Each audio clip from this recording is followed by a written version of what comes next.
안녕하세요, 션입니다.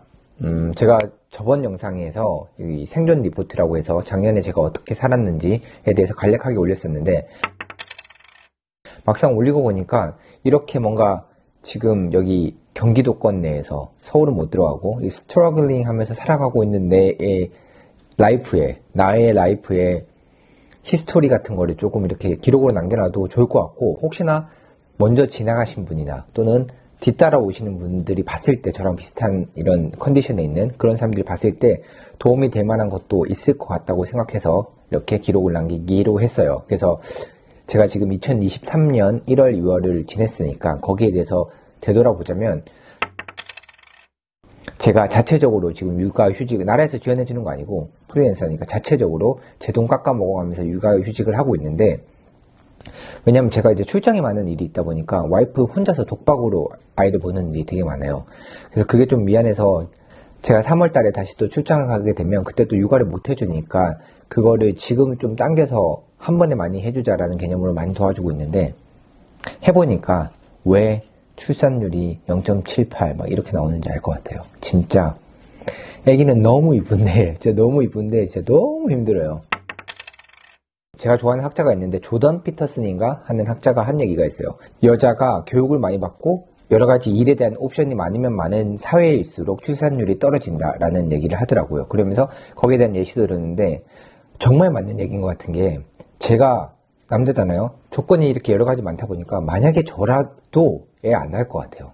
내가 만약에 임신을 해야 된다고 선택할 수 있다고 하면 해보니까 나라도 안 낳을 것 같아요. 일단은 임신하는 순간부터 여자 독박이 완전히 시작되는 게, 남자는 하는 거 없잖아요. 배 9달 동안 가지고 있는 것도 여자고 출산하는 것도 여자고, 그리고 현재 우리나라 사회 구조상 대부분 여자들이 육아를 하기 때문에 출산 후에서 아이 돌보는 것도 여자고, 그러니까 이 육아를 해보니까 어떤 기분이냐면, 뭔가 열차를 탔어요. 되게 이쁘고 아름다워 보이는 열차를 탔는데 이거 잘못 탔다 라는 생각이 든 거지.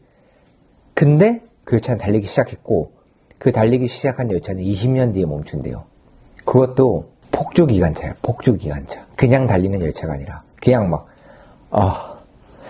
이제 어떻게 해야 될지 모르겠는 이런 이 망감이 교차한다 그러죠. 우리가 그 감정이 여러 개가 막 겹쳐서 막 교차하는 거야. 이쁘고 사랑스럽고 아껴주고 싶은데 짜증나고 이걸 어떻게 해야 될까? 그리고 몸은 힘들고 막 이런 것들이 막 교차를 하더라고요. 그래서 이렇게 옵션이 많아지는 사회가 되면 출산율이 떨어질 수밖에 없는 것 같고, 근데 우리나라 좀 많이 떨어진 것 같긴 한데, 그 뭐 이유는 잘 모르겠지만, 애 가지는 것 자체는 너무 좋고 이쁘고 이렇게 그런 거지만 쉽지 않다라는 것이 절실하게 느꼈습니다, 이번에. 남자분들 웬만하면 이 부분에 대해서 꼭 알아주시고, 보통 여자들 마음 상하게 하는 말이 이런 거를 조금 무시하는 데서 많이 오니까, 이거를 잘 알고 말만 조금 조심해도 그나마 조금 가정의 평화를 지킬 수 있다고 생각하거든요. 그러니까 좀 알아두시면 좋을 것 같습니다. 요새 출산율 때문에 얘기가 많잖아요. 지금 0.78이니 뭐 어쩌니 해서 우리나라가 없어진다 뭐 이런 얘기들이 되게 많아가지고, IQ 2자리다 지금 한국에서 애 낳는 사람은. 그래서 제가 계산을 한번 해봤어요. 우리가 물려줘야 될 게 한 2가지 정도는 있어야 될 것 같아요. 그러니까 물려준다기보다는 도와줘야 될 부분이, 첫 번째로는 집이 옛날처럼 우리가 열심히 10년, 20년 일해서 집을 살 수 있는 정도로 집값이 그렇게 구성이 안 돼 있잖아요. 그렇기 때문에 집값에 대한 이 어시스트나 보조를 안 해주면 우리 자녀가 살아가는데 엄청 큰 걸림돌이 될 것 같더라고요. 그래서 그 집에 대한 부분을 조금 도와줘야 될 것 같고, 두 번째로 교육이라는 게 그거잖아요. 지금 현대 사회가 많이 발전된 우리 특히 한국은 그렇다 보니까 이게 기본적인 뭐 지식이라든지 능력 같은 게 떨어지면은 자기가 일을 하고 싶어도 일할 수 없는 부분이 조금 많겠더라고요. 그래서 그런 부분에 대해서도 조금 도와주지 않는다면 이 친구가 나중에 우리나라에서는 두 발로 서서 이렇게 자립이라 그러죠. 그걸 하기 쉽지 않겠다. 그래서 이 두 개는 해결해 줘야 된다라는 생각이 들면서 계산을 해보니까 이게 쉽지 않더라고요. 그나마 저 같은 경우는 제가 교육을 좀 많이 해보기도 했고, 국내에서 따로 사교육 같은 거 안 받고 영어 공부도 좀 해봤고 이래서 그런 부분을 조금 해결해 줄 수 있는 부분이 있어서, 심지어 제 조카도 제가 이렇게, 물론 가르치기는 제가 안 가르치지만 이렇게 멀리 부산에 있는데 약간 학습에 대해 조언을 많이 해줬고, 그래서 학원을 막 보낸다거나 이런 식으로 안 하는데도 애들 능력, 뭐 학업 수준이나 이렇게 나쁘지 않게 잘 자라고 있거든요. 그렇기 때문에 학업에 대해서 들어가는 비용이 완전히 거의 뭐 크게 잡히진 않아요. 제가 학원을 보낼 생각도 없을 뿐더러. 그럼에도 불구하고, 와, 이거 2명 가능하겠어? 이런 생각이 드는 거야.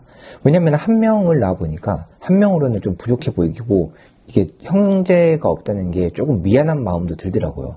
그리고 또 바 같은 이쁜 아이가 힘들긴 하지만 한 명 더 봤으면 좋겠고 막 이런 것도 조금 있고, 그러다 보니까 2명을 낳고 싶긴 한데 이거 2명 되겠어? 내가 교육비로 돈이 안 나간다 하더라도 이 2명이 우리나라에 살려면 우리 시대 말고 바하 시대를 생각해보면 20년 정도 뒤잖아요. 그때쯤 됐을 때는 지금 출산율이 이 정도면 우리나라 경제 구조상 지방에 좋은 기업들이나 이런 게 없잖아요. 완전히 진짜 수도권 너무 쏠림이잖아. 그러면 수도권에 살아남아야, 수도권에 살아 있어야지 괜찮은 잡을 구해서 살 수가 있을 텐데, 그 수도권에 살려면 수도권도 아니야. 지금 내가 봤을 때 이 정도 출산율이면 경기도도 이렇게 뭔가 기반 시설이 잘 안 갖춰져 있으면 힘들다고 봐요. 그러면 거의 인서울인데, 그 시대에 그때 지금보다 인서울 집값이 더 올랐을 가능성이 높다고 봐요. 제가 봤을 때는 인서울은 안 꺼질 것 같은데, 그렇게 되면은 직장 구해서 20대에 직장 구했다 쳐. 방 되게 좁은 데 산다고 쳐. 그걸로 돈 모아서 거기서 터전을 만들 수 있을까? 부모가 안 도와주면 100% 안 돼요. 그러면은 내가 지금 경기권에서 겨우겨우 버티고 있는데, 우리 바 한 명 해주기도 힘든데 2명 나와서